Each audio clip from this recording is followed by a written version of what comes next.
नमस्कार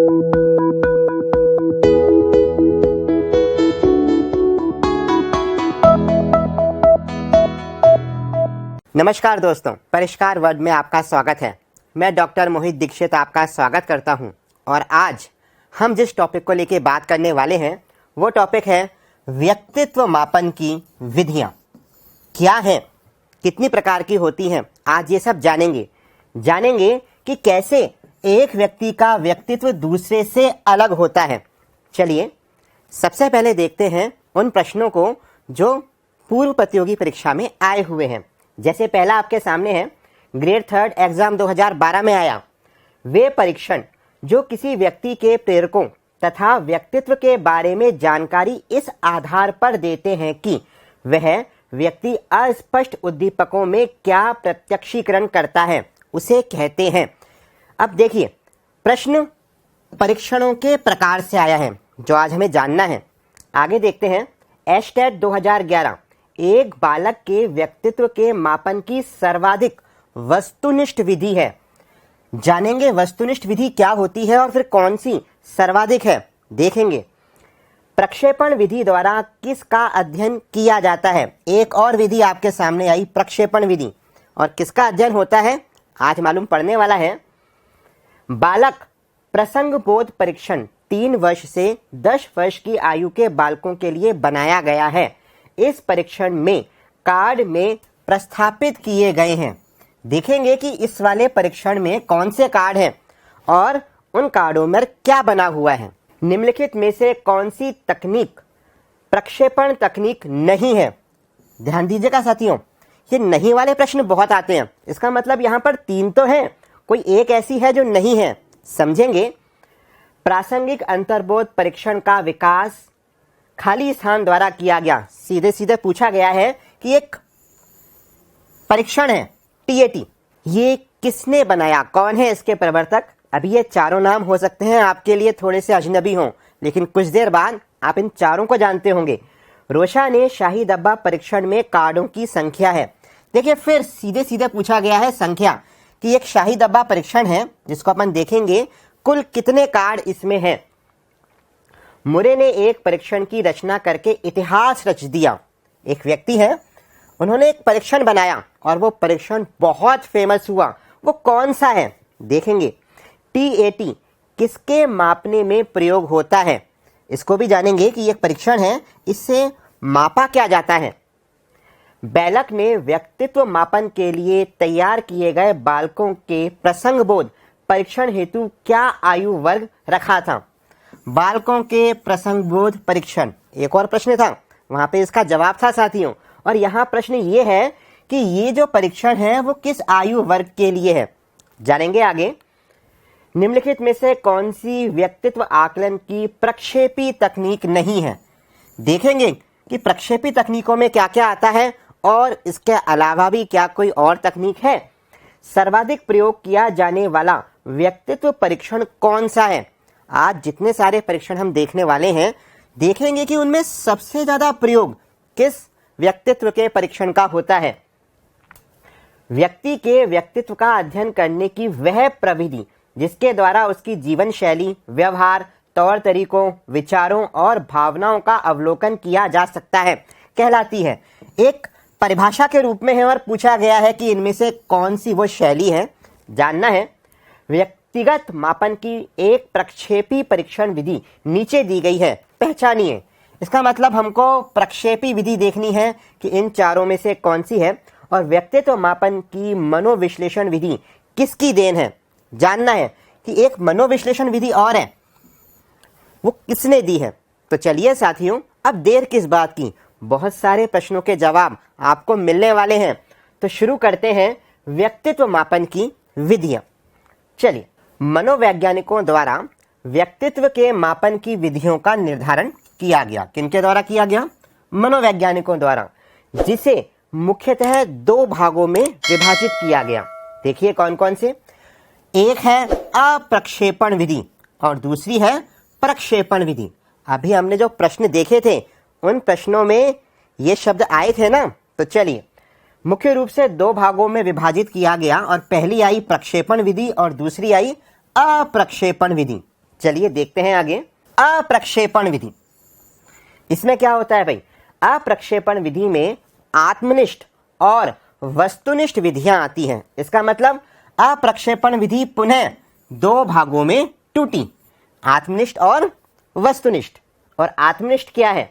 यह विधियां व्यक्ति के अनुभव, विचार, पसंद, रुचि तथा पूर्व धारणा पर निर्भर है। कैसे मतलब? अब ये आत्मनिष्ठ विधि जो व्यक्ति है ना स्वयं, उसी के अनुभव, उसी के विचार, उसी की पसंद, रुचि और वो क्या पूर्व धारणाएं रखता है के आधार पर व्यक्तित्व का निर्धारण करती हैं। जबकि देखिए दूसरा प्रकार था वस्तुनिष्ठ।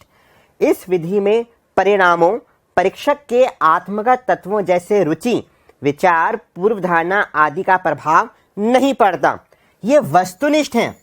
यहाँ पे तो स्वयं के विचार थे जब हमने बात करी थी आत्मनिष्ठ की, लेकिन यहाँ पर स्वयं के विचारों से नहीं, किसी और तरीके से व्यक्तित्व का निर्धारण होता है, जहाँ जो परीक्षण ले रहा है उसकी भी रुचि काम नहीं करेगी और जिसका परीक्षण हो रहा है उसकी भी रुचि काम नहीं करेगी। और दूसरा हमने देखा था प्रक्षेपण विधि।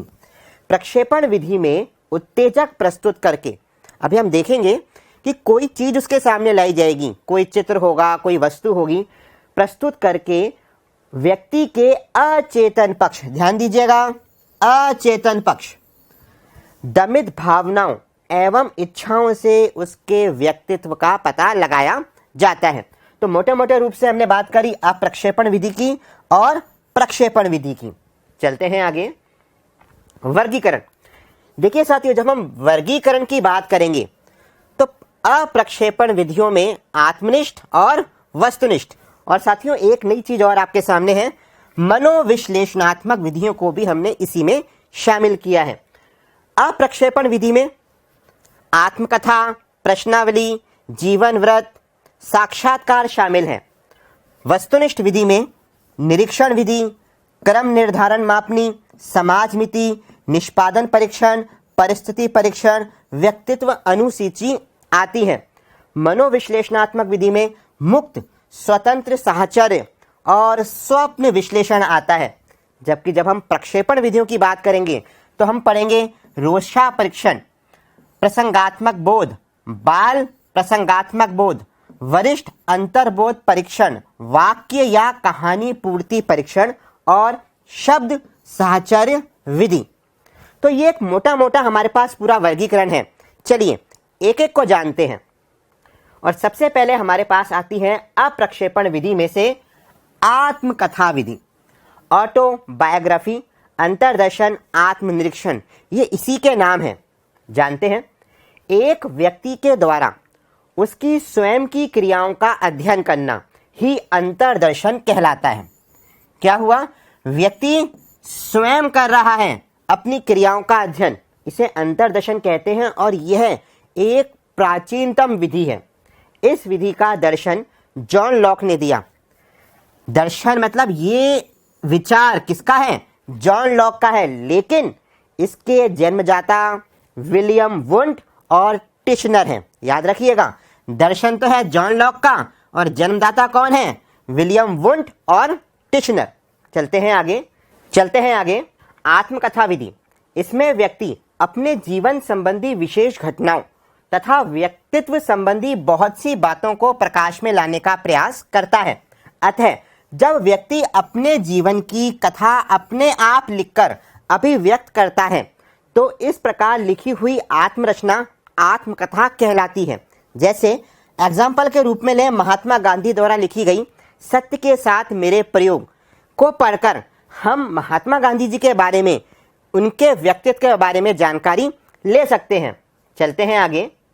जीवन इतिहास विधि, इस विधि के प्रवर्तक टाइडमैन हैं। याद रखिएगा, इस विधि में व्यक्ति के व्यवहार के कारणों का पता लगाने हेतु उसके वर्तमान तथा इतिहास का अध्ययन किया जाता है।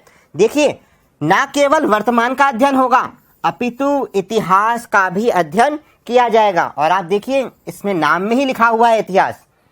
यह विधि नैदानिक मनोविज्ञान में विशेष रूप से प्रयोग में लाई जाती है। क्यों लाई जाती है भाई? किसी समस्या को अगर ढूंढना है, किसी समस्या को अगर पकड़ना है तो हमें उसके कारणों का पता लगाना बहुत जरूरी है, वजह क्या है। इस विधि द्वारा हम उस वजह तक पहुंचते हैं।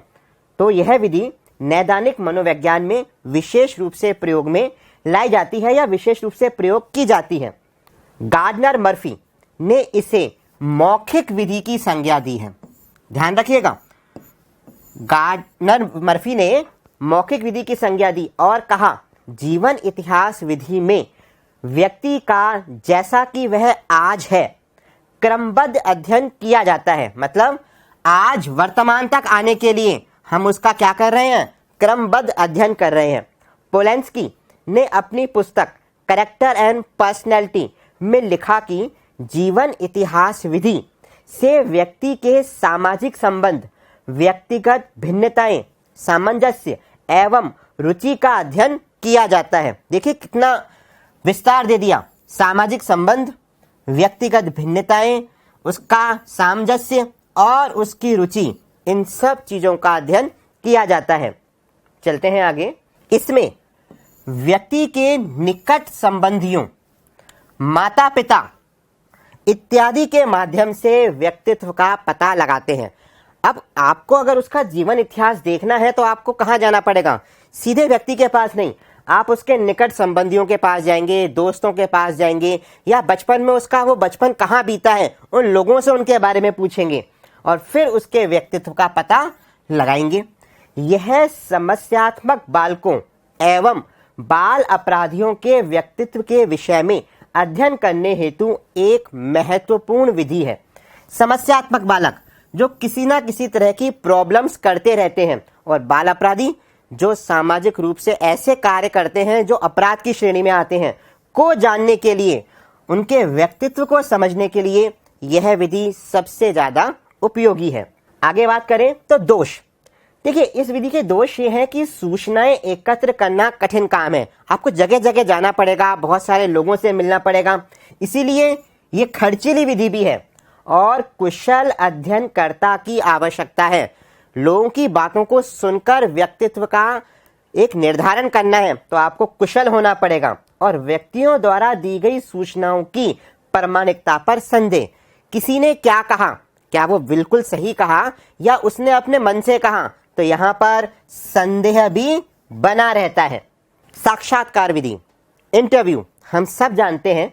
देखिए साक्षात्कार को वुडवर्थ ने अपने शब्दों में क्या कहा कि साक्षात्कार संक्षिप्त वार्तालाप द्वारा व्यक्ति को समझने की विधि है। यह वर्तमान में व्यक्तित्व मापन की सर्वाधिक लोकप्रिय विधि है। ये तो हम भी जानते हैं कि लगभग हम कोई भी जॉब लेने जाएं, उन जॉब में सबसे पहले जो काम हमारे साथ होता है वो इंटरव्यू तो होता ही है। हो सकता है रिटन टेस्ट ना हो, लेकिन इंटरव्यू के बिना, आपको जाने बिना वो आपको जॉब नहीं देंगे। तो सर्वाधिक लोकप्रिय विधि है। इस विधि में साक्षात्कारकर्ता व साक्षात्कारदाता के मध्य उद्देश्यपूर्ण वार्तालाप होता है। इस शब्द को ध्यान दीजिएगा, वार्तालाप तो होता है, बातचीत तो होती है, लेकिन कैसी, उद्देश्यपूर्ण होती है। किसी भी व्यक्ति से आमने सामने बैठकर वार्तालाप द्वारा व्यक्तित्व संबंधी सूचना प्राप्त करना साक्षात्कार विधि है। आमने सामने बैठे और अब एक दूसरे को जानने की बात हो रही है, तीनों इस व्यक्ति से उसके बारे में मैक्सिमम जानने का प्रयास कर रहे हैं और उसकी व्यक्तित्व को जानना चाह रहे हैं, तो ये जो वार्तालाप है क्या कहलाएगी, साक्षात्कार विधि। चलिए आगे बढ़ते हैं। साक्षात्कार विधि के गैरट के अनुसार दो भेद हैं। पहला संरचित साक्षात्कार, जिसको हम औपचारिक साक्षात्कार भी कहते हैं। इसमें प्रश्नों की संरचना पूर्व में निर्धारित कर ली जाती है, मतलब पहले से तय होता है कि हमें क्या प्रश्न पूछने हैं। और दूसरा असंरचित साक्षात्कार, जिसे अनौपचारिक साक्षात्कार भी कहते हैं, और यहाँ पर जो प्रश्न पूछे जाते हैं वह पहले से तय नहीं होते, परिस्थितियों के अनुसार, व्यक्ति के अनुसार प्रश्न फ्रेम किए जाते हैं। तो ये दो प्रकार के साक्षात्कार हैं गैरट के अनुसार। चलते हैं आगे। प्रश्नावली विधि, इस विधि के आदि जनक सुकरात हैं तथा मनोविज्ञान में इस विधि की शुरुआत वुडवर्थ ने की थी। ध्यान रखिएगा, दो अलग अलग व्यक्ति हैं। अगर हम बात करें कि प्रश्नावली विधि कहाँ से शुरू हुई, तो फिर इसकी सुकरात जवाब आएगा। और यदि हम बात करें कि मनोविज्ञान में प्रश्नावली विधि को कौन लेके आए, तो फिर इसका जवाब आएगा वुडवर्थ। इस विधि को कागज पेंसिल परीक्षण भी कहते हैं, क्योंकि कागज पेन की जरूरत पड़ती है। कागज पर छपे हुए प्रश्नों अथवा कथनों की सहायता से व्यक्तित्व का मूल्यांकन किया जाता है। कुछ प्रश्न होंगे, उन प्रश्नों पर आपका क्या कमेंट, क्या जवाब रहेगा, के आधार पर व्यक्तित्व की जांच की जाती है। प्रश्नावली के 4 प्रकार हैं, देखते हैं कौन कौन से। पहला है बंद प्रश्नावली। इसमें उत्तर हाँ और ना में देना होता है, मतलब आपको फिक्स कर दिया, या तो हाँ देना है या फिर ना जवाब देना है। खुली प्रश्नावली, उत्तर लिखने की छूट होती है, आप अपनी अभिव्यक्ति कर सकते हैं। चित्रित प्रश्नावली, प्रश्न के उत्तर से संबंधित चित्र होते हैं और चित्रों के माध्यम से आपसे प्रश्न किए गए हैं। मिश्रित प्रश्नावली, इसमें उपर्युक्त तीनों प्रकार के प्रश्नों का मिश्रण होता है, मतलब हाना वाले प्रश्न भी होते हैं, आपको लिखने की छूट भी मिलती है, और चित्रों वाले प्रश्न भी होते हैं। तो इस प्रकार प्रश्नावलियां 4 प्रकार की होती हैं। चलते हैं आगे। अब देखिए गुण। समय की बचत, आप इसमें कम समय में जल्दी व्यक्तित्व का निर्धारण कर पाते हैं। अनेक व्यक्तियों की परीक्षा एक साथ संभव, एक साथ दे दीजिए कईयों को, एक बार में ही कईयों के व्यक्तित्व का मापन हो जाएगा। व्यक्तियों का तुलनात्मक अध्ययन संभव है कि एक ने क्या जवाब दिया, दूसरे ने क्या जवाब दिया, आप तुलना कर पाएंगे और व्यक्तित्व के गुणों का मापन किया जा सकता है। इस विधि से हम व्यक्तित्व को माप पा रहे हैं। तो ये तो कुछ इसके गुण हुए, कुछ दोष भी हैं, जैसे कई बार प्रश्नावली अधूरी की जाती है। अब ये सामने वाले के ऊपर है ना कि वो प्रश्नों को पूरा करके आपको लौटा रहा है या अधूरा रख रहा है। उत्तर देने में लापरवाही देने की संभावना कि भाई जल्दी से करके दे दिए, आपने सोचा ही नहीं कि जवाब क्या होना चाहिए, बस आपने तो उसे भर दिया, तो लापरवाही। और ना आते हुए भी प्रश्नों के उत्तर दे दिए जाते हैं। जब ऐसा होता है तो क्या हम उस प्रश्नावली से किसी के सही व्यक्तित्व का पता लगा पाएंगे? नहीं। तो ये इसके दोष हैं। निरीक्षण बहिर्दर्शन विधि, देखिए क्या है। इस विधि को अवलोकन विधि भी कहा जाता है और इसके जनक कौन है? इसके जनक हैं जेबी वॉटसन। इस विधि में मनोवैज्ञानिक शिक्षक द्वारा बालक का विभिन्न स्थितियों में सतत प्रेक्षण, अध्ययन, अवलोकन किया जाता है। कई सारी स्थितियों में क्या हो रहा है? उसका ऑब्जर्वेशन हो रहा है, जिसके आधार पर बालक के व्यक्तित्व के संबंध में निष्कर्ष निकाले जाते हैं। उसको देखा गया, अलग अलग स्थितियों में देखा गया और फिर उसके बारे में कोई निष्कर्ष निकाला और व्यक्तित्व की जांच की गई। देखिए, अवलोकन के 2 भेद हैं। कौन कौन से? एक है नियंत्रित अवलोकन। इसमें अध्ययनकर्ता परिस्थितियां निर्मित करके व्यक्ति के व्यवहार का अध्ययन करता है। मतलब यहां पर सब कुछ पहले से तय होता है, पहले से फ्रेम कर ली जाती हैं, परिस्थितियां पहले से ही निर्मित कर ली जाती हैं और फिर उस निर्मित परिस्थितियों में देखा जाता है कि वह व्यक्ति कैसा व्यवहार करेगा। और दूसरा अनियंत्रित अवलोकन। इसमें अध्ययनकर्ता की कोई जानकारी व्यक्ति को नहीं होती है, व्यक्ति का इसमें स्वाभाविक अवलोकन होता है। वहां पे तो परिस्थितियां निर्मित की गई थी और यहाँ पर अनियंत्रित है, उसके व्यवहार को डायरेक्टली देखा जा रहा है और उस देखे हुए व्यवहार से उसके व्यक्तित्व के बारे में कुछ निष्कर्ष निकाले जा रहे हैं। तो अवलोकन 2 प्रकार का। अब इसके दोष देखिए। 2 निरीक्षकों के निरीक्षण में समानता का अभाव पाया जाता है। बिल्कुल, दोनों ने अवलोकन किया, एक ने अवलोकन के आधार पर कुछ और निष्कर्ष निकाले और दूसरे ने कुछ और। तो यहां पर क्या आ गई? समानता का अभाव है। अवलोकन में समय और श्रम अधिक लगता है। बिल्कुल, समय भी लगेगा और आपको उसको बार बार अवलोकित करना है, अलग अलग परिस्थितियों में उसका अवलोकन करना है, तो श्रम भी लगेगा। तो ये कुछ इसकी कमियां हैं। समाज मिति विधि, इसके प्रवर्तन जैकब एल मोरोनो है। इसके प्रवर्तक जैकब एल मोरोनो है। कब किया? 1934 में। इस विधि का प्रयोग बालकों के सामाजिक गुणों के मापन हेतु किया जाता है।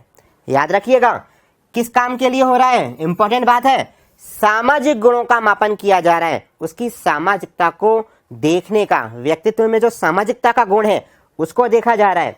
इस विधि द्वारा व्यक्ति के बारे में समाज के व्यक्तियों से उसके सामाजिक जीवन से संबंधित प्रश्न पूछे जाते हैं। किससे पूछे जा रहे हैं भाई? समाज के व्यक्तियों से उसके सामाजिक जीवन से संबंधित प्रश्न पूछे जा रहे हैं और उसके व्यक्तित्व, और व्यक्तित्व में भी कौन सा आयाम? जी हाँ, उसके व्यक्तित्व के सामाजिक गुणों के आयाम पर फोकस किया जा रहा है। ब्रोन फैन ब्रेनर ने देखिए खास बात कही।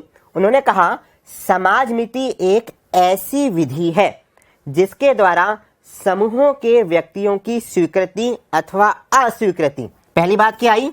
स्वीकृति और अस्वीकृति के विस्तार के मापन के आधार पर उसकी सामाजिक स्थिति, संरचना तथा विकास का अन्वेषण, वर्णन एवं मूल्यांकन किया जाता है।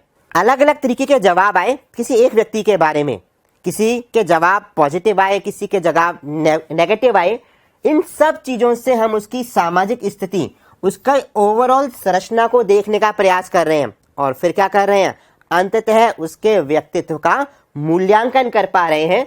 ये इस परिभाषा में बताया गया है। इस विधि का प्रयोग विद्यालय, कक्षा तथा समाज के संगठन में बालक के अंतरवैयक्तिक संबंधों के अध्ययन में किया जाता है।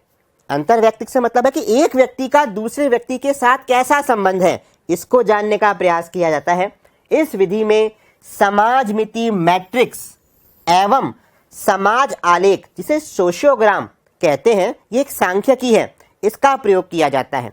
और कुछ इस प्रकार की वो सांख्यिकी बन के आती है कि एक व्यक्ति का कितनों से दायरा है, दूसरे व्यक्ति का कितनों से जुड़ाव है, इसको देखकर हम किसी व्यक्ति के सामाजिक गुणों के बारे में कोई निष्कर्ष निकाल पाते हैं। तो यह है समाजमिति विधि। और अब बात करते हैं कुछ संभावित प्रश्नों की। तो पहला आपके सामने है, अप्रक्षेपण विधियों में शामिल नहीं है आत्मकथा, साक्षात्कार, स्वप्न विश्लेषण, वाक्य पूर्ति परीक्षण। कौन सा है? जी हाँ, अप्रक्षेपण की बात कर रहे हैं। और हमने अभी वाक्य पूर्ति परीक्षण नहीं पढ़ा। हमने आत्मकथा पढ़ लिया, हमने साक्षात्कार पढ़ लिया, हमने अभी ये भी नहीं पढ़ा, लेकिन हमने वर्गीकरण में देख लिया था कि ये अप्रक्षेपण विधियों में शामिल है। कौन सी विधि व्यक्तित्व के मापन की प्राचीनतम विधि है? कौन सी है भाई? अंतर्दर्शन, बहिर्दर्शन, निष्पादन, प्रसंगात्मक बोध। कौन सी है? जी हाँ, जवाब है अंतर्दर्शन विधि। साक्षात्कार विधि के भेद हैं संरचित, असंरचित, ए और बी दोनों, उपर्युक्त में से कोई नहीं। तो बिल्कुल संरचित भी है, असंरचित भी है। तो हमारा जवाब बना ऑप्शन सी। जेबी वॉटसन किस विधि के जनक माने जाते हैं? कागज पेंसिल विधि, जीवन इतिहास विधि, बहिर्दर्शन विधि, साक्षात्कार विधि। किसके माने जाते हैं? जी हाँ, जवाब है बहिर्दर्शन विधि के।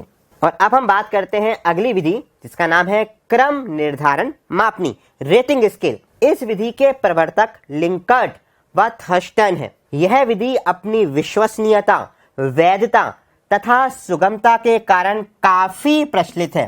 बात करी हमने लिंकर्ट की, थर्स्टन की, और हमने कहा कि यह जो विधि है ये बहुत विश्वसनीय है। इसका अधिकांश शोधों में प्रयोग किया जाता है। फैक्नर ने इस विधि का सर्वप्रथम प्रयोग किया। ध्यान रखिएगा, सर्वप्रथम क्रम निर्धारण मापनी का प्रयोग फैक्नर के द्वारा किया गया और गाल्टन को प्रथम निर्धारण मापनी के निर्धारण के प्रकाशन का श्रेय दिया जाता है। सबसे पहले प्रकाशन किसके द्वारा हुआ भाई? गाल्टन के द्वारा। उसने सन 1883 में मानसिक बिंब सृष्टि से संबंधित निर्धारण मापनी का प्रकाशन किया। तो हमारे सामने कई सारे नाम आए। प्रवर्तक के रूप में नाम आया, सर्वप्रथम प्रयोग के रूप में नाम आया, और नाम आया कि सबसे पहले प्रकाशन किसने किया था। याद रखिएगा। चलते हैं आगे। निष्पादन परीक्षण, परफॉर्मेंस टेस्ट, हार्टशोन एवं मेयर ने बालकों की ईमानदारी का गुण मापने हेतु प्रयोग कर इस परीक्षण की शुरुआत की। याद रखिएगा, हार्टशोन और मेयर, इन्होंने एक प्रयोग किया जिसको हम शामपट कॉपी प्रयोग कह सकते हैं। इन्होंने क्या किया कि बच्चों को कुछ लिखने के लिए दिया। बच्चों ने इसे कॉपी में लिखा। लिखने के बाद अभी बच्चों को सही जवाब नहीं पता, उन्होंने ब्लैक बोर्ड पर सही जवाब लिख दिया और सही जवाब लिखने के बाद कहा कि बच्चों अब चेक करो। तो कुछ बच्चों ने क्या किया, कुछ ने तो उस गलत लिखे हुए को सही कर लिया, कुछ ने बिल्कुल सही मूल्यांकन किया कि नहीं मैंने गलत लिखा है तो मैं अपने आप को कम नंबर दूंगा। क्या हो रहा है, बच्चे के व्यक्तित्व की जांच हो पा रही है। किस आधार पर? उसकी ईमानदारी के आधार पर। गैरेट ने परिभाषा में लिखा कि परीक्षणकर्ता इस निष्कर्ष पर पहुंचे कि ईमानदारी विशिष्ट आदतों का समूह है, ना कि व्यक्तित्व का सामान्य गुण। और गैरेट महोदय क्या कह रहे हैं कि जो ईमानदारी है ना, ये सामान्य गुण नहीं है। क्या है? ये विशिष्ट आदत है, और विशिष्ट आदत है तो ये व्यक्ति के व्यक्तित्व को विशिष्टता प्रदान करती है। तो निष्पादन परीक्षण द्वारा हार्डशॉन और मैंने मेनली ईमानदारी पर फोकस किया। चलते हैं आगे। यह वैयक्तिक विभिन्नताओं के मापन हेतु एक व्यवहारिक विधि है, प्रैक्टिकल विधि है। इस विधि को व्यवहार परीक्षण विधि, बिहेवियर टेस्ट मेथड भी कहा जाता है। याद रखिएगा कि निष्पादन परीक्षण का एक नाम और भी है, व्यवहार परीक्षण विधि। मापनकर्ता इसमें बालक या व्यक्ति को कुछ कार्य करने को देता है और फिर उस कार्य का निष्पादन कर मूल्यांकन किया जाता है। कोई काम दिया, उस काम को उसने कैसे किया, उसकी कैसी परफॉर्मेंस रही के आधार पर हम क्या कर पा रहे हैं, उसके व्यक्तित्व का निर्धारण कर पा रहे हैं। चलते हैं आगे। परिस्थिति परीक्षण, सिचुएशन टेस्ट। देखिए, यह विधि निष्पादन विधि के समान ही है, लेकिन थोड़ा सा अंतर है। वो अंतर देखते हैं। अंतर केवल यह है कि इसमें किसी कृत्रिम परिस्थिति में बालक या व्यक्ति को रखकर उसके व्यवहार का अध्ययन किया जाता है। कोई आर्टिफिशियल सिचुएशन बनाई जाती है और वहां पर अब देखा जाता है कि वह किस तरीके का व्यवहार करेगा। यहां परिस्थितियां हमने बनाई हैं। मे एवं हार्डशॉन ने अपनी पुस्तक स्टडीज इन डिसाइट में इस विधि का प्रयोग अनेक उदाहरणों के माध्यम से किया, और उनका एक बहुत फेमस प्रयोग है संदूक सिक्का प्रयोग। उन्होंने क्या किया, एक संदूक रख दिया और उस संदूक में कुछ सिक्के थे और बच्चों को ये नहीं पता था कि उनको ऑब्जर्व किया जा रहा है। उनसे कहा गया कि आप कुछ सिक्के निकालिए, और वो बच्चों ने सिक्के निकाल लिए। और फिर अगले दिन कहा गया कि उन सिक्कों को रख दीजिए। बच्चों को नहीं पता कि उनको देखा जा रहा है या नहीं। कुछ ने तो सारे के सारे रख दिए और कुछ ने कुछ कम रखे। तो क्या हुआ, मालूम पड़ रहा है ना कि अलग अलग परिस्थिति में कि हमें कोई देख ही नहीं रहा तो हम क्यों रखें। यहां पर हम उनके व्यक्तित्व को देख पा रहे हैं। ये कृत्रिम परिस्थितियां व्यक्ति के साहस, धैर्य, नेतृत्व, परिश्रम, ईमानदारी आदि गुणों के मूल्यांकन हेतु आयोजित की जाती हैं। एक और अंतर है साथियों, जहां हमने पहले वाले में देखा कि ईमानदारी पर फोकस था, यहां पर ईमानदारी के साथ साथ अलग अलग परिस्थितियां देकर उनके साहस, धैर्य, नेतृत्व, परिश्रम सभी को देखा जा सकता है। इसकी कृत्रिमता का पता बालक को चलने नहीं दिया जाता। सही बात है। अगर यह मालूम पड़ गया कि उनको ऑब्जर्व किया जा रहा है कि ये उनके व्यक्तित्व को जांचने के लिए बनाई गई हैं, तो फिर वो स्वाभाविक निष्पादन, स्वाभाविक कार्य नहीं करेंगे। तो याद रखिएगा कि यहाँ पर ये आर्टिफिशियल है, परिस्थितियां बनाई गई हैं का पता बालकों को नहीं लगने दिया जाता है। व्यक्तित्व की नैदानिक अनुसूची, यह इस सिद्धांत पर आधारित है कि किसी व्यक्ति का व्यवहार उसके व्यक्तित्व के शील गुणों का प्रकट रूप है। मतलब यहां बात हो रही है व्यवहार की, और व्यवहार क्या है, व्यवहार है उसके व्यक्तित्व के शील गुणों का प्रकट रूप। कैसे वो अपने गुणों को प्रकट करता है। सही बात है, जिस चीज को प्रकट कर रहा है वही तो उसका व्यवहार बनेगा। तो यहां पर ये जांचने का काम कौन करेंगी, नैदानिक अनुसूची करेगी। व्यक्तित्व परिसूची में दिए गए प्रश्नों की सहायता से इन शील गुणों का, कौन से शील गुण जो प्रकट होने वाले हैं, शील गुणों की मात्रा को जानकर संवेगात्मक अस्थिरता को पहचानने का प्रयास किया जाता है कि भाई संवेगों को लेकर वो कितना स्थिर और कितना अस्थिर है। और देखते हैं कौन कौन सी नैदानिक अनुसूचियां हैं। कुछ प्रमुख नैदानिक अनुसूचियां, जैसे मिनीसोटा बहुआयामी व्यक्तित्व अनुसूची, जिसका आपको एग्जाम में MMPI के नाम से भी देखने को मिल जाएगा। बेल समायोजन नैदानिक अनुसूची, एडवर्ड्स व्यक्तिगत अभिरुचियां, अनुसूची, आईजेंक मॉडल से व्यक्तित्व अनुसूची और कैटल 16 व्यक्तित्व कारक प्रश्नावली। ये कुछ नैदानिक अनुसूचियां हैं जिनके आधार पर हम नैदानिक तरीके से व्यक्तित्व को देख पाते हैं। चलते हैं आगे, मनोविश्लेषणात्मक विधियां। और देखिए, प्रवर्तक सिगमंड फ्रॉयड। इन विधियों के लिए सबसे पहले और सबसे ज्यादा काम जिसने किया वो व्यक्ति है सिगमंड फ्रॉयड। इन्होंने अचेतन मन, ध्यान रखिएगा साथियों, फिर से ये बहुत इंपॉर्टेंट बात है क्योंकि मन के 3 भाग होते हैं और यहाँ किसकी बात हो रही है? अचेतन की। इन्होंने अचेतन मन के अध्ययन हेतु मनोविश्लेषणात्मक विधियों का प्रतिपादन किया और इसमें पहला है स्वप्न विश्लेषण विधि, ड्रीम एनालिसिस मेथड्स। संप्रत्यय के अनुसार स्वप्न में व्यक्ति अपने अचेतन की इच्छाओं की पूर्ति करता है। कब? सपने में। किसकी पूर्ति कर रहा है? अचेतन मन की इच्छाओं की पूर्ति कर रहा है, जो कि चेतन स्तर पर आने के लिए सदैव प्रयत्नशील रहती हैं। अतः फ्रॉयड ने स्वप्नों की सहायता से व्यक्तित्व मूल्यांकन का प्रयास किया। तो हमारे पास एक जानकारी आ गई कि स्वप्न विश्लेषण विधि मनोविश्लेषणात्मक विधि का एक प्रकार है और किससे संबंधित है? फ्रॉयड से।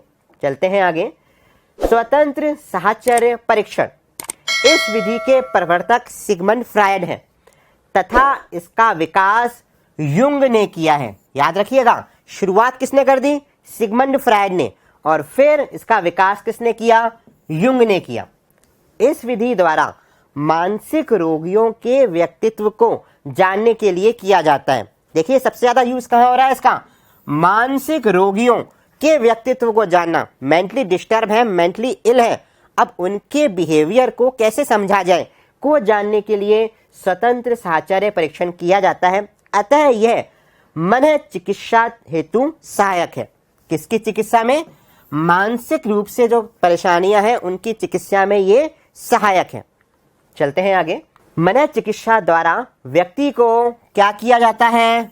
सम्मोहित कर व्यक्ति को अर्धचेतन अवस्था में ले जाया जाता है। अब अर्धचेतन का मतलब अब ना तो वो अचेतन में है ना ही वो चेतन में है, बीच में आ गया और फिर उससे प्रश्न पूछे जाते हैं और उसके अंतर मन में छिपी भावना जानी जाती है। अब तेजी से आएंगी। हम पढ़ चुके हैं कि अर्धचेतन बीच की स्थिति है, यहां से हम बहुत जल्दी से चेतन की तरफ जा सकते हैं, इसलिए प्रश्न पूछे जा रहे हैं और प्रश्न पूछ के उसके मनोभावों को जानने का प्रयास किया जा रहा है।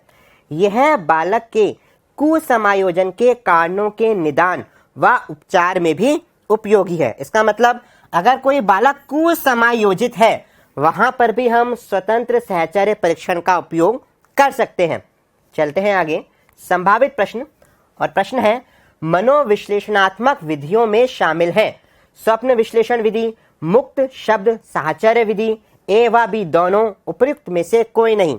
तो सही बात है, स्वप्न विश्लेषण और मुक्त शब्द साहचर्य दोनों है। व्यवहार परीक्षण विधि का संबंध है सिगमंड फ्रॉयड से, हरमन रोडशा से, वुडवर्थ से, हार्टशोन एवं मे से। किससे है? जी हाँ, जवाब है हार्टशोन व मे। प्रथम निर्धारण मापनी के प्रकाशन का श्रेय किसको दिया जाता है? ध्यान दीजिएगा, प्रकाशन की बात हो रही है। लिंकर्ट, फैक्नर, गाल्टन, थर्स्टन। जी हाँ, जवाब है गाल्टन। किस विधि में समूह के सदस्यों के अंतरवैयक्तिक संबंधों का अध्ययन किया जाता है? एक व्यक्ति का दूसरे व्यक्ति के साथ कैसा संबंध है? व्यक्तित्व मापन विधि, निष्पादन विधि, समाजमिति विधि, परिस्थिति विधि। कौन सी है? जी हाँ, समाजमिति विधि। और अब हम बात करेंगे प्रक्षेपी विधियों की। और देखिए, यह विधि व्यक्तित्व मापन की विश्वसनीय एवं वैध विधि है। प्रक्षेपण शब्द का पहला प्रयोग, ध्यान दीजिएगा, प्रक्षेपण शब्द को पहली बार एल फ्रैंक ने दिया। एल फ्रैंक ने क्या कहा? प्रक्षेपण विधि से इस बात का ज्ञान होता है कि व्यक्ति किसी कार्य को कैसे समझता और करता है। मतलब पहले तो उसने किसी काम को समझा, फिर कैसे उसने किया। इससे व्यक्तियों की आंतरिक या निजी दुनिया का पता चलता है। इसका मतलब अब आप व्यक्ति के अंदर के भावों को, उसके किए हुए, उसके समझे हुए बातों से जान पाएंगे, ये एल फ्रैंक ने प्रक्षेपण विधि के लिए कहा। चलते हैं आगे। प्रक्षेपण का शाब्दिक अर्थ है आरोपण, अर्थात वस्तु विशेष में अपने व्यवहार तथा व्यक्तित्व संबंधी गुणों के अनुसार कोई विशेष बात देखकर अभिव्यक्त करना। अब किस तरीके से आप उसे आरोपित करेंगे? हो सकता है कि आपको कोई चीज दिखे और आप उसको लेकर अपना नजरिया रखते हो और दूसरा व्यक्ति कहे नहीं यार ये तो ऐसे है, ठीक है, और आपने कहा नहीं ये तो गलत है। इसका मतलब दो व्यक्तियों ने अलग अलग तरीके से अपनी बात को आरोपित किया।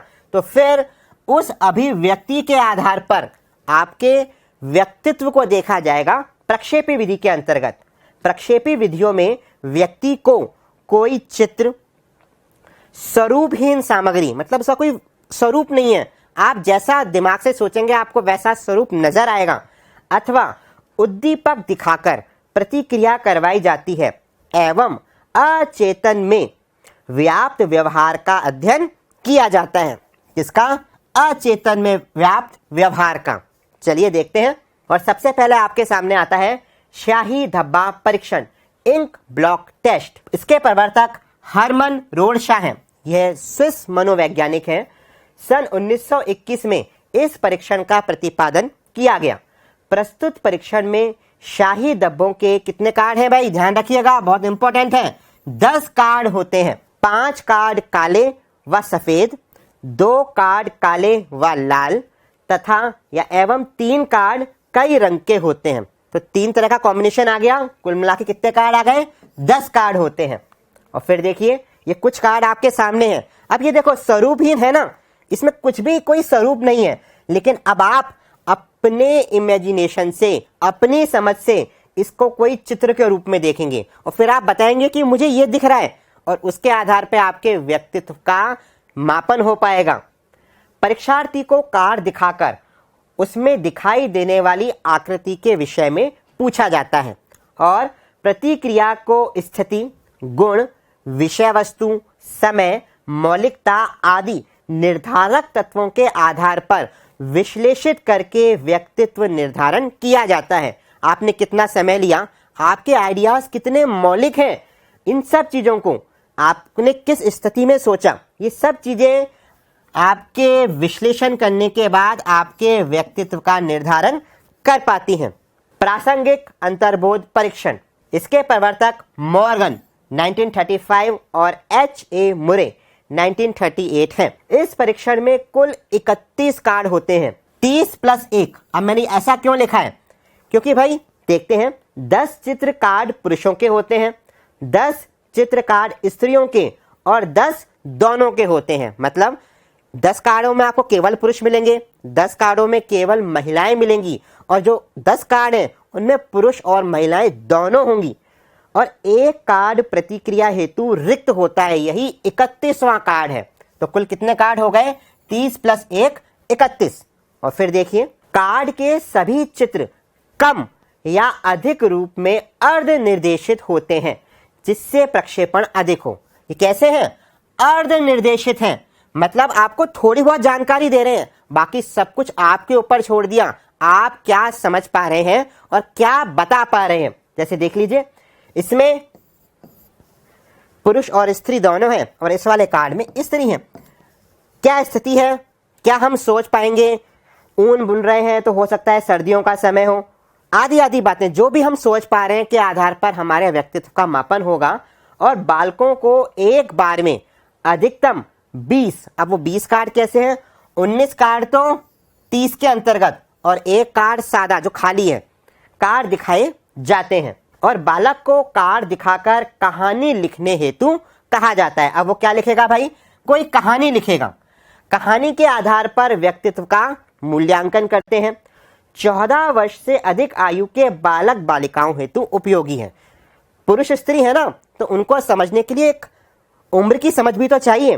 तो 14 वर्ष से अधिक आयु के बालक बालिकाओं के लिए यह उपयोगी है। और इस परीक्षण का भारतीयकरण उमा चौधरी ने 1960 में किया।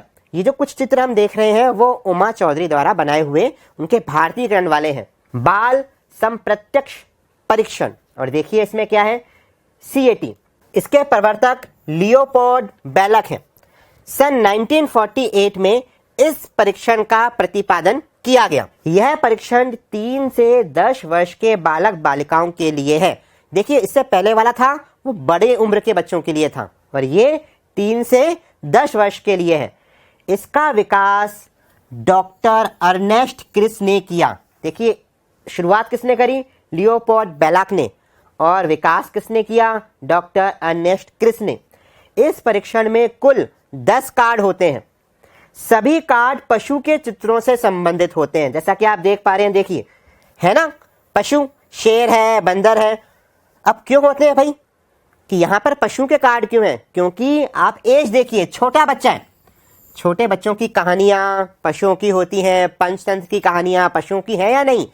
तो यहां पर क्योंकि एज कम है इसलिए कार्ड भी कैसे हैं? पशुओं के हैं। एक कार्ड प्रतिक्रिया हेतु रिक्त होता है। चलते हैं आगे और देख लीजिए, अलग अलग चित्र आपके सामने हैं और ये सारे के सारे चित्र किसके हैं? जी हाँ, पशुओं के हैं।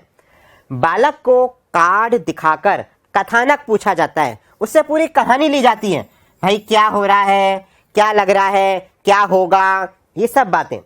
कहानी का नायक, प्रसंग व अंत के आधार पर व्यक्तित्व निर्धारण करते हैं। उसने कोई कहानी बनाई, उस कहानी का उसने कोई एंड बनाया और उसके आधार पर हमने क्या किया? उसके व्यक्तित्व का निर्धारण।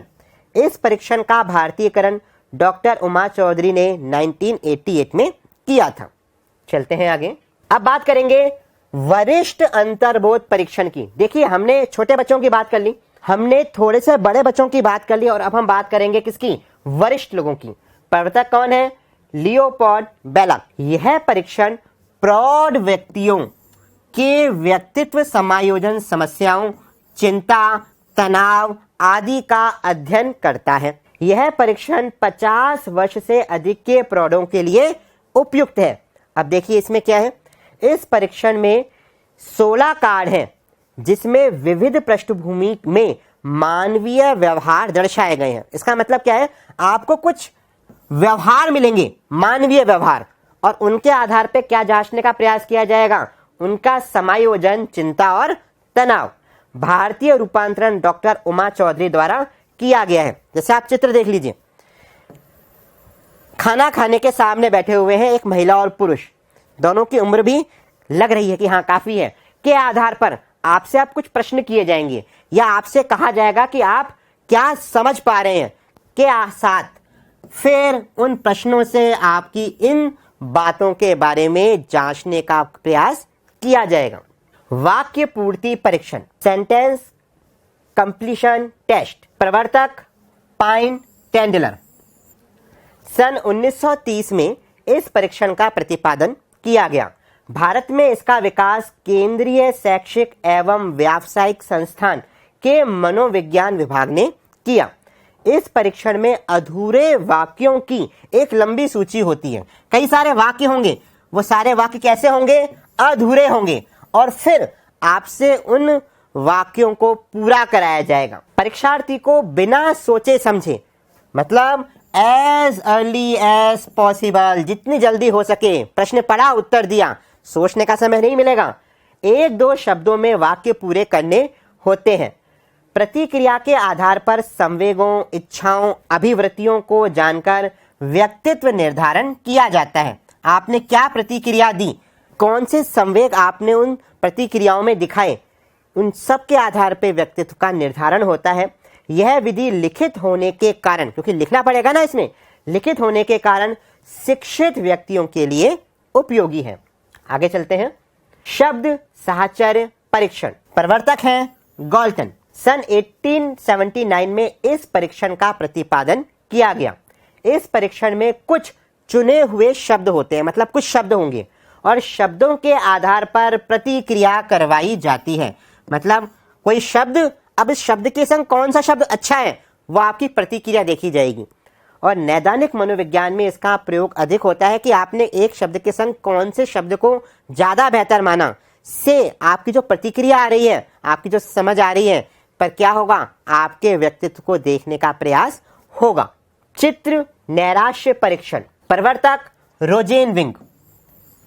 यह व्यक्तित्व में कुंठा, निराशा का मापन करता है। इसके दो रूप हैं, पहला 4 से 13 वर्ष के लिए और दूसरा 14 से वयस्कावस्था तक के लिए। परीक्षण में कुल 24 चित्र कार्ड शामिल हैं, जिसमें 12 कार्ड महिलाओं के लिए और 12 कार्ड पुरुषों के लिए होते हैं और फिर उनके आधार पर देखा जाता है कि भाई कितना फ्रस्ट्रेशन, कितनी नैराश्य भावना किसी व्यक्ति में है। जैसे देखिए, इसमें अधिकांश चित्र सामान्य जीवन में घटने वाली परिस्थितियों से लिए जाते हैं। इसका भारतीय अनुकूलन बच्चों एवं वयस्कों की कुंठा ज्ञात करने हेतु डॉक्टर उदय पारिक 1959 में किया। और आप इस चित्र को देखिए, सामान्य चित्र है। एक परिवार है जो किसी म्यूजियम में जाकर टिकट ले रहा है और आप देखिए वहां की भीड़, हो सकता है कि ये इनकी संतान ही हो, जिद कर रही है ना, जमीन पे कुछ पटक रही है अपने आप को, तो कहीं ना कहीं फ्रस्ट्रेशन होगा। एक संतान गोद में भी है, ये सब चीजें, ये पूरी परिस्थिति है सामने। इस परिस्थिति को देखकर कितना फ्रस्ट्रेशन होगा, क्या वो सोच पाएगा, आदि का निर्णय हो रहा है। तो यहां पर चित्रों के माध्यम से नैराश्यता को देखा जा रहा है। मनोनाटकीय विधि, इसके प्रवर्तक J.L. मोरेनो है। इस विधि में व्यक्ति नाटक के माध्यम से अपनी भावनाओं की स्वतंत्र अभिव्यक्ति करता है, मतलब नाटक के माध्यम से वो अपनी भावनाओं को सामने ला रहा है। इस विधि में बालक के अवचेतन की भावनाओं को जानने का प्रयास किया जाता है। उसके नाटक के माध्यम से उसकी उस छुपी हुई बातों को जानने का प्रयास इस विधि में होता है। उसे क्या कहा गया? मनोनाटकीय विधि। प्रश्नों की बात करते हैं। चित्र नैराश्य परीक्षण के प्रवर्तक कौन है? कौन है भाई? जी हाँ, रोजेनविंग। व्यक्तित्व के मापन के लिए निम्न में से कौन सा व्यक्तिनिष्ठ परीक्षण है? कौन सा है? रोडशा, टीएटी, शब्द साहचर्य, जीवन कथा परीक्षण। कौन सा है? जी हाँ, जीवन कथा परीक्षण व्यक्तिनिष्ठ है, क्योंकि बाकी ये सारे प्रक्षेपी हैं। अगला प्रश्न लेते हैं। प्रासंगिक अंतर्बोध परीक्षा में कौन सी सामग्री का उपयोग किया जाता है? टीएटी की बात हो रही है। पशुओं के चित्र, पुरुष व स्त्रियों के चित्र, वस्तुओं के चित्र और प्राकृतिक दृश्यों के चित्र। किसकी हो रही है? जी हाँ, बात होती है पुरुष व स्त्रियों के चित्रों की। टीएटी परीक्षण में कार्ड की संख्या है 10, 20, 30, 40। कितनी है? जी हाँ, जवाब है 30। चलते हैं आगे और बात करते हैं अब उन प्रश्नों की जिन प्रश्नों से हमने कुछ देर पहले परिचय लिया था, और मैं विश्वास दिलाता हूं कि आपके पास अब जवाब है। देखिए, वे परीक्षण जो किसी व्यक्ति के प्रेरकों तथा व्यक्तित्व के बारे में जानकारी इस आधार पर देते हैं कि व्यक्ति अस्पष्ट उद्दीपकों में क्या प्रत्यक्षीकरण कर रहा है। देखिए कीवर्ड, अस्पष्ट उद्दीपकों में क्या प्रत्यक्षीकरण कर रहा है, उसे कहते हैं, ग्रेड 3 2012 में आया है, अप्रक्षेपी, प्रक्षेपी, वस्तुनिष्ठ, मनोविश्लेषणात्मक। जी हाँ, जवाब है प्रक्षेपी परीक्षण। एचटेट लेवल 2 2011 एक बालक के व्यक्तित्व के मापन की सर्वाधिक वस्तुनिष्ठ विधि पूछी गई है। वस्तुनिष्ठ शब्द साचार्य, समाज मिति, शाही डब्बा, वाक्य पूर्ति। कौन सा होगा? जी हाँ, जवाब होगा समाज मिति विधि। आगे चलते हैं, क्योंकि देखिए ये सारी की सारी जो विधियां है ना, ये विधियां तो प्रक्षेपी हैं और बात की गई है वस्तुनिष्ठ की। ग्रेड 3 एग्जाम 2013 प्रक्षेपण विधि द्वारा किसका अध्ययन किया जाता है? चेतन अभिप्रेरणा, अर्धचेतन, बाह्य अभिप्रेरणा का, अचेतन का। प्रक्षेपण विधि की बात हो रही है, किसका होता है? जी हाँ, जवाब है अचेतन अभिप्रेरणा का। आरटेट लेवल 2 एग्जाम 2011 बालक प्रसंगबोध परीक्षण 3 वर्ष से 10 वर्ष की आयु के बालकों के लिए बनाया गया है। इस परीक्षण में कार्ड में प्रस्थापित किए गए हैं, मतलब कार्ड में क्या है? सजीव वस्तुओं के स्थान पर निर्जीव वस्तुओं को, लोगों के स्थान पर जानवरों को, पुरुषों के स्थान पर महिलाओं को, वयस्क के स्थान पर बालकों को। किसको रखा गया है? जी हाँ, जवाब है लोगों के स्थान पर जानवरों को। इसमें सारे के सारे चित्र किसके थे? जी हाँ, पशुओं के थे। आरटेट लेवल 2 एग्जाम 2012 निम्नलिखित में से कौन सी तकनीक प्रक्षेपण तकनीक नहीं है? देख लेते हैं। खेल तकनीक, शब्द साचार्य परीक्षण, चित्र साहचर्य परीक्षण, व्यक्तिगत अध्ययन। कौन सी नहीं है? बिल्कुल, व्यक्तिगत अध्ययन व्यक्तिनिष्ठ विधि है। प्रासंगिक अंतर्बोध परीक्षण का विकास खाली स्थान द्वारा किया गया। यूपी टेट लेवल 1 एग्जाम 2016 किसने किया था? टीएटी का। बिल्कुल, जवाब है मॉर्गन और मुर्रे। अगला प्रश्न देखते हैं, ग्रेड 3 एग्जाम 2012। रोडशा ने शाही डब्बा परीक्षण में कार्डों की संख्या है कितनी है भाई? 5, 10, 15, 20 कितनी है? जी हाँ, जवाब है 10 कार्ड। रीट लेवल 2 एग्जाम 2016 मुरे ने एक परीक्षण की रचना करके इतिहास रच दिया। वह है कौन सी है? शब्द साहचर्य, वाक्य पूर्ति, प्रासंगिक आत्मबोधन परीक्षण और स्वप्न विश्लेषण परीक्षण। जी हाँ, जवाब है प्रासंगिक आत्मबोधन परीक्षण। चलते हैं आगे। ग्रेड 2 एग्जाम 2012 और एस्टेट लेवल 2 एग्जाम 2011 में आया।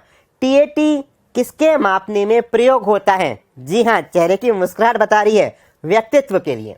एनवीएस एग्जाम 2019 और ग्रेड 2 एग्जाम 2019 में प्रश्न आया, बेलक ने व्यक्तित्व मापन के लिए तैयार किए गए बालकों के प्रसंगबोध परीक्षण हेतु क्या आयु वर्ग रखा था? कौन सा था? 5 से 10, 3 से 10, 2 से 5 और 0 से 5। जी बिल्कुल, जवाब है 3 से 10 वर्ष। एस्टेट लेवल 1 एग्जाम 2011 व्यक्तित्व मापन का शाही डब्बा परीक्षण है। प्रक्षेपण, अप्रक्षेपण, वस्तुनिष्ठ, उपयुक्त में से कोई नहीं। कौन सा है? जी हाँ, प्रक्षेपी विधि है। ग्रेड 2 एग्जाम 2019 निम्नलिखित में से कौन सी व्यक्तित्व आकलन की प्रक्षेपी तकनीक नहीं है? इसका मतलब 3 तो है। शब्द साहचर्य, वाक्य पूर्ति, मिनीसोटा बहुस्तरीय व्यक्तित्व अनुसूची, बालक अंतर्बोध परीक्षण। कौन सी नहीं है? बिल्कुल, ये नहीं है। इसको हमने कहाँ पढ़ा था? इसको हमने पढ़ा था नैदानिक अनुसूचियों में, याद आया ना? तो यही नहीं है। एनवीएस एग्जाम 2019 प्रश्न आया, सर्वाधिक प्रयोग किया जाने वाला व्यक्तित्व परीक्षण कौन सा है? सप्रसंगात्मक बोध, बाल प्रसंगात्मक बोध, समाजमिति बोध और रोडशा परीक्षण बोध। कौन सा होना चाहिए? जी हाँ, क्योंकि हमसे पूछा गया है व्यक्तित्व परीक्षण सर्वाधिक, और यहाँ पर उसका जवाब रहेगा रोडशा परीक्षण बोध। ग्रेड 2 एग्जाम 2019 व्यक्ति के व्यक्तित्व का अध्ययन करने की वह प्रविधि जिसके द्वारा उसके जीवन शैली, व्यवहार, तौर तरीकों, विचारों और भावनाओं का अवलोकन किया जाता है। ध्यान दीजिएगा, अवलोकन की बात है। कहलाती है प्रश्नावली, व्यक्तिगत अध्ययन, निर्धारण मापनी, प्रक्षेपण। कौन सी है? जी हाँ, जवाब है उसका वैयक्तिक अध्ययन। चलते हैं आगे।